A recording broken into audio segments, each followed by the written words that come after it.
C'est avec une profonde solennité et une grande attente que je me tiens devant vous aujourd'hui à l'occasion de l'ouverture des États généraux des entreprises du portefeuille de l'État. Loin d'être une simple convocation institutionnelle, ce rassemblement, né de l'exécution de mes instructions, est une opportunité historique de redéfinir le rôle et l'avenir de nos entreprises publiques dans la transformation économique et sociale de notre pays. Le thème de ces assises, faire des entreprises du portefeuille de l'État un puissant levier de croissance économique et de développement social, reflète une vision ambitieuse, faire de ces entreprises des moteurs dynamiques de développement, capables non seulement de générer des revenus et de créer des emplois, mais aussi de contribuer directement à l'amélioration du bien-être de chaque Congolais.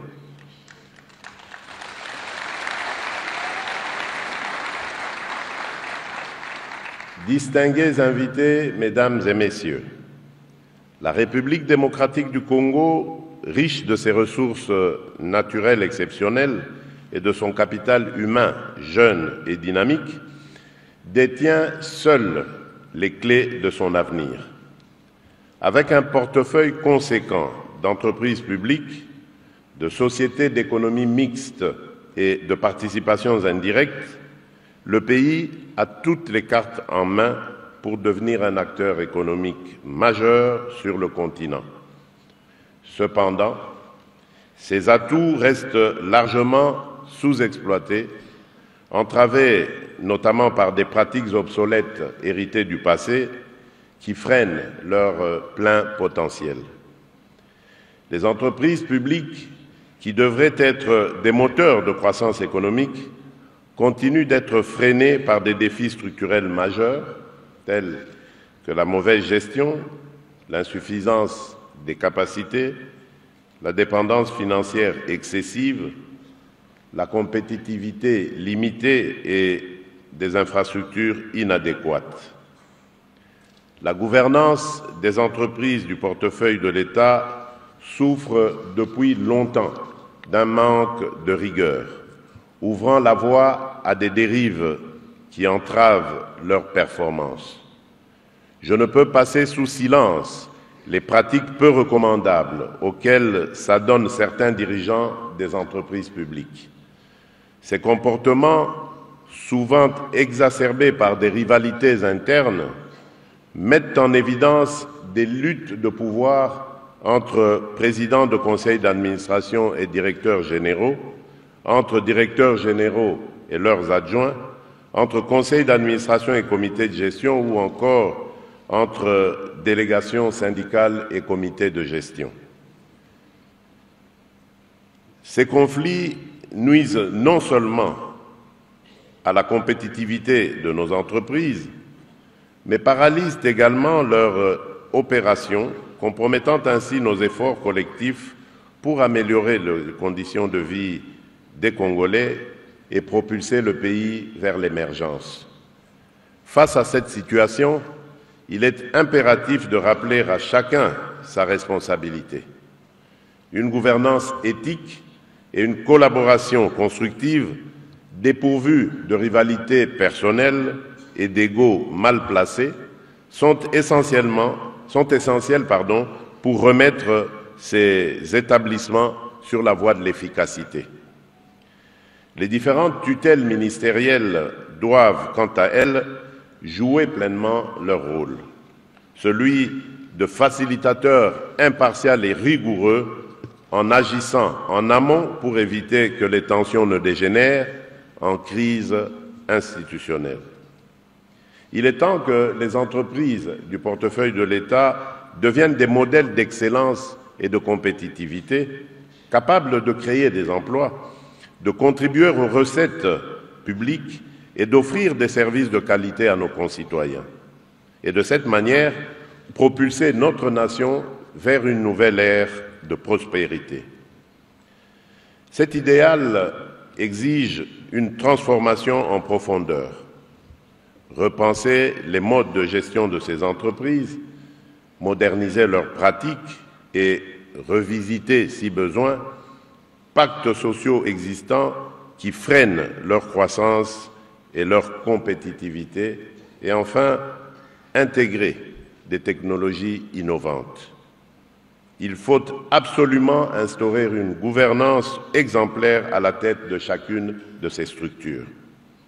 Je refuse de laisser des dysfonctionnements internes ou des conflits de leadership compromettre la mission de nos entreprises publiques. La gestion des entreprises du portefeuille de l'État devra désormais être irréprochable.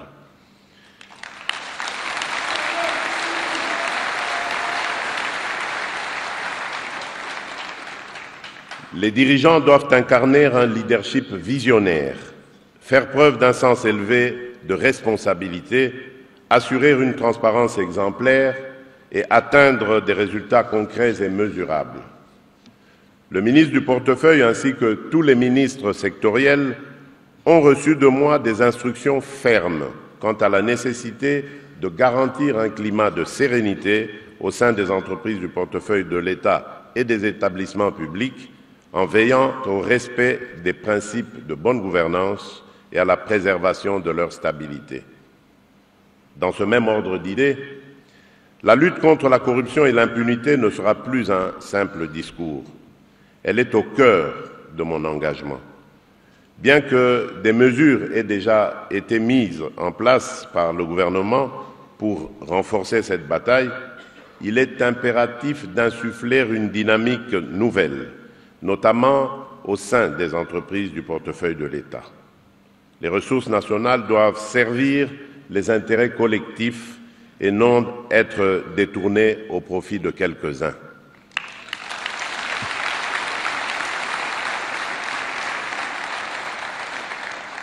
Mesdames et Messieurs, distingués invités, faire des entreprises publiques un levier de croissance ne se limite pas qu'à maximiser les profits.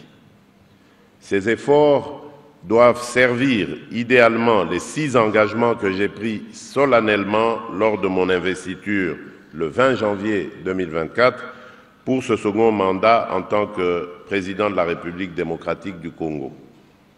Dans ce contexte, cela équivaut à répondre aux besoins de nos populations, accès à l'eau, à l'électricité, à des infrastructures modernes, aux soins de santé et à d'autres services publics de base. Créer des opportunités pour les jeunes et les femmes avec des programmes ciblés et inclusifs. Réduire les inégalités et bâtir une économie diversifiée qui profite à tous les Congolais, des centres urbains aux villages les plus reculés. Pour concrétiser cette vision, des réformes ambitieuses et structurantes s'imposent.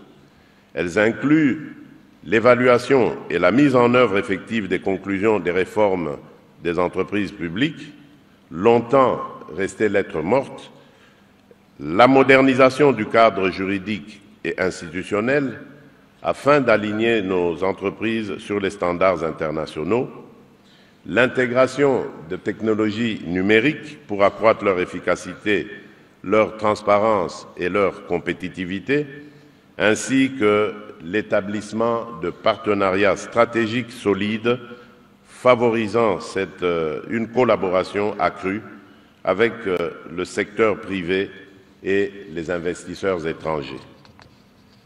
Mesdames et Messieurs, distingués invités, nous avons devant nous une opportunité unique, transformer nos entreprises publiques en véritables piliers d'une République démocratique du Congo prospère, juste et inclusive.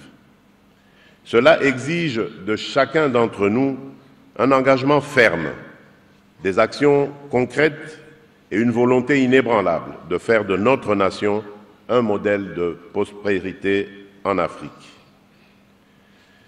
Il est temps de dépasser les cycles interminables de forums et d'états généraux. Je vous invite donc à aborder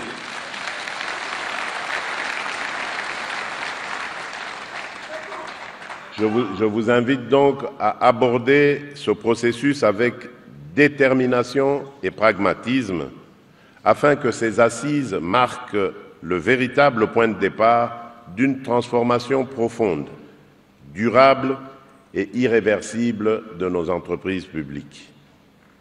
Sur ce, je déclare ouverts les États généraux des entreprises du portefeuille et souhaite plein succès aux travaux y afférents.